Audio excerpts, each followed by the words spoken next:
ഇതിലെല്ലാം നമ്മളെ പേരെയോ അല്ലെങ്കിൽ നമ്മളെ പാസ്പോർട്ടൊക്കെ ഇരിക്കുക. അതിൽ അവരെന്തെങ്കിലും ഫൈനോ കാര്യങ്ങളോ വന്നാൽ അത് നമുക്ക് തന്നെയാണ് അത് തിരിച്ചു വരാം.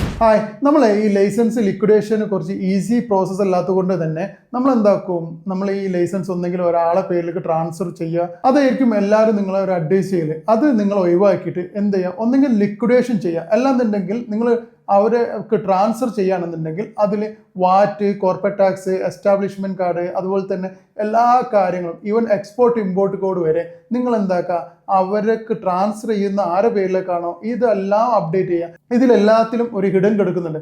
എന്തെന്ന് വെച്ചാൽ എക്സ്പോർട്ട് ഇമ്പോർട്ട് കോഡ് ഇപ്പോഴും നമ്മൾ ലൈസൻസും അവർ നോർമലി റിന്യൂ ചെയ്ത് പോകാമെന്നല്ലാതെ ചിലപ്പോൾ അപ്ഡേറ്റ് ചെയ്തിരിക്കണമെന്നില്ല.